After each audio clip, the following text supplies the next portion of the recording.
Assalamualaikum warahmatullahi wabarakatuh. Perkenalkan, nama saya Ikrimah dari kelas ASD 6 dengan nomor NIM 2017-82006.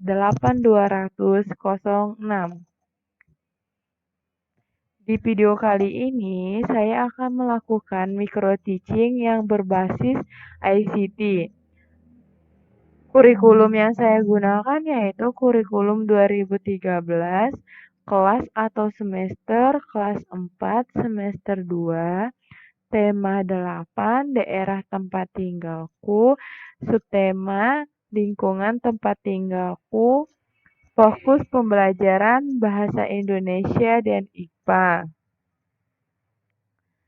Nah, di sini ada tujuan pembelajaran. Tujuan pembelajarannya itu yang pertama, kegiatan berlatih menceritakan kembali cerita fiksi. Siswa dapat bercerita dengan artikulasi jelas, ekspresif, intonasi tepat, dan penuh percaya diri. Yang kedua, kegiatan mencari tahu, pengertian, dan ciri-ciri cerita fiksi. Siswa dapat menjelaskan secara lisan pengertian dan ciri-ciri cerita fiksi. Yang ketiga, kegiatan mengamati gambar anak, menarik dan mendorong ayunan. Siswa dapat mengetahui pengertian, gaya dan gerak dengan benar. Yang keempat, berdiskusi tentang perbedaan gaya dan gerak. Siswa dapat menjelaskan perbedaan gaya dan gerak. Nah, langsung saja ya di sini terdapat gambar murid yang sedang asik bermain ayunan di dalam lingkungan sekolah. Di sini ada cerita fiksi tentang bermain ayunan yang terdapat pada gambar sebelumnya. Bel istirahat berdentang. Siswa-siswi SDN Bulak 1 Kandang Haur Indramayu berhamburan keluar dari kelas-kelasnya. Setelah menyantap jajanannya, Hafsah, Luna, dan Zalumi berlarian menuju ayunan yang berada di taman bermain. "Hore, aku duluan," ucap Luna riang sambil tangannya menggerakkan ayunan itu berulang kali. "Aku juga," kata Hafsah tak kalah senangnya. Zalumi terpaksa menunggu kedua temannya karena permainan ayunan itu hanya ada 2 buah. Beberapa saat kemudian, datanglah Zahra bergabung. Hafsah dan Luna belum juga mau turun dari ayunan. "Gantian dong," ucap Zalumi memelas. "Betul, gantian ya," timpal Zahra. "Tidak bisa, karena kita yang duluan sampai di permainan ini," kata Luna. "Iya, salah sendiri, kalian kalah cepat," kata Hafsah kepada Zalumi dan Zahra. Dari teras ruang guru, Ibu Guru Salama diam-diam memperhatikan keempat muridnya itu dengan seksama. Ibu Salama kemudian menghampiri mereka.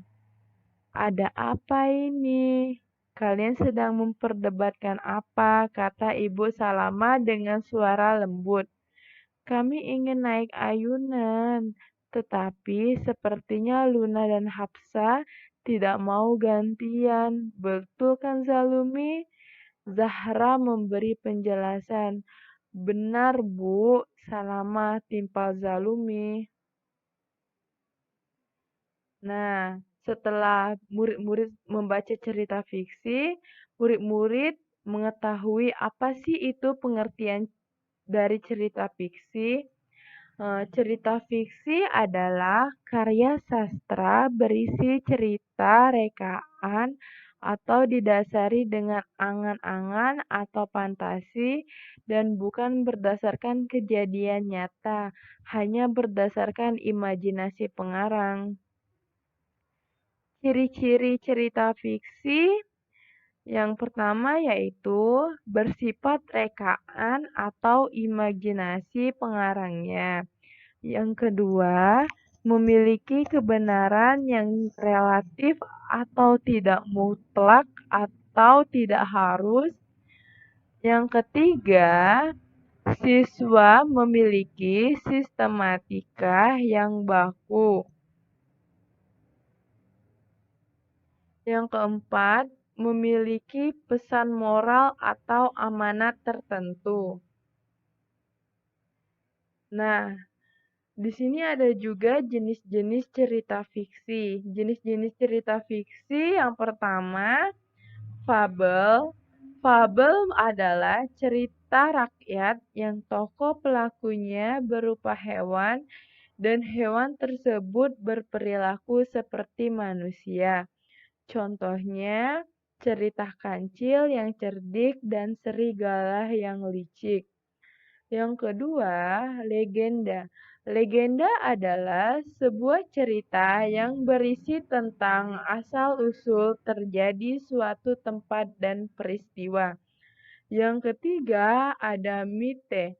Mite adalah cerita yang berisi mengenai dewa-dewi atau cerita yang sifatnya sakral dan penuh mistis. Contohnya, kisah Nyi Roro Kidul, Dewi Sri, Hikayat Sang Bima. Nah, di sini ada contoh-contoh cerita fiksi. Ini terdapat gambar dari kisah si kancil yang cerdik, dan yang gambar yang kedua, kisah Nyi Roro Kidul, dan yang ketiga, cerita legenda Malin Kundang.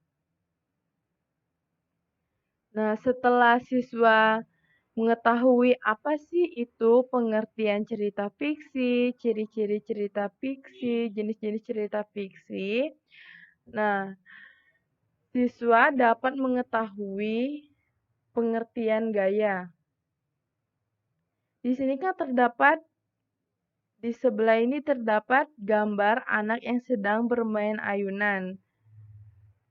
Nah, dari ayunan ini siswa dapat menyimpulkan atau dapat mengetahui pengertian gaya.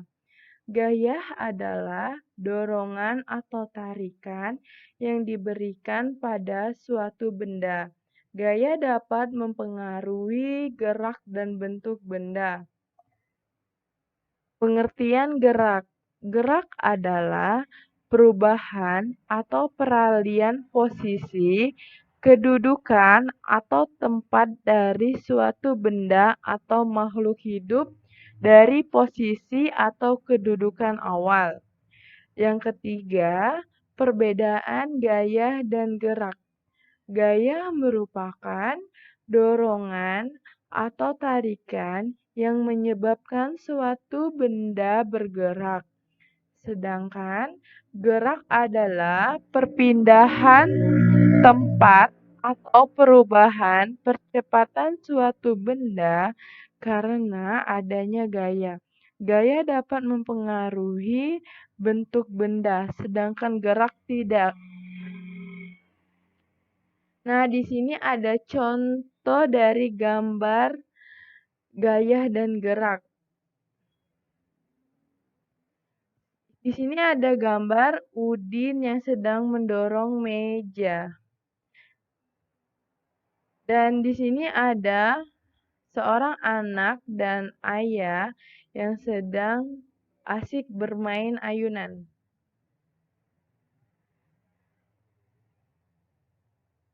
Di sini dijelaskan, ayunan akan dapat bergerak jika kita beri gaya dorong dan dapat berhenti jika kita hentikan gaya dorongnya.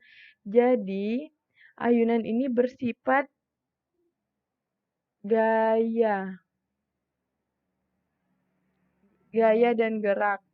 Sedangkan ini Udin sedang asik mendorong meja. Ketika mendorong meja, kalian melakukan gaya karena kegiatan tersebut mendorong.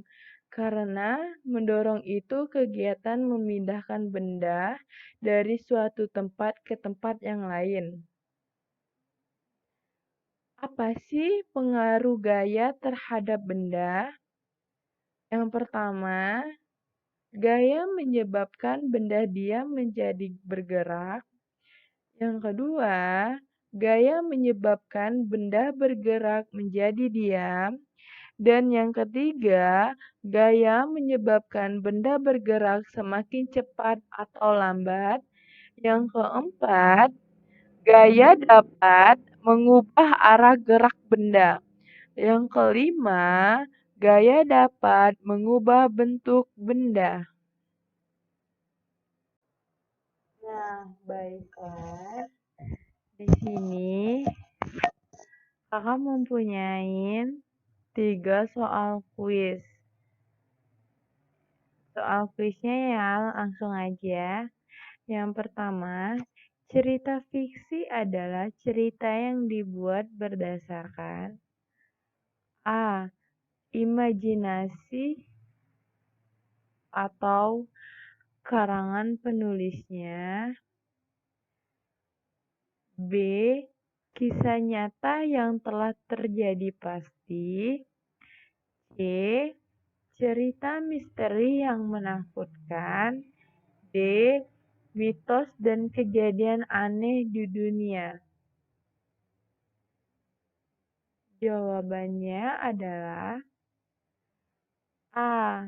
Imajinasi atau karangan penulisnya. Soal yang kedua ya. Perpindahan kedudukan suatu benda dari tempat lainnya disebut A. Gaya. B. Pindah. C. Gerak. D. Lompat. Jawabannya adalah C. Gerak. Soal yang terakhir ya. Ada seorang anak yang sedang asik bermain ayunan. Pertanyaannya, Ricci dan Nurul sedang bermain ayunan. Ricci mendorong ayunan agar ayunan tersebut bergerak. Kegiatan di atas dapat terjadi karena adanya A. Tarikan. B. Dorongan. C. Gerakan. D. Gaya. Jawabannya adalah B. Karena adanya dorongan. Mungkin itu saja micro teaching yang bisa saya jelaskan kepada adik-adik yang berbasis ICT. Tetap stay di rumah ya. Lebih kurangnya, kakak mohon maaf. Wassalamualaikum warahmatullahi wabarakatuh.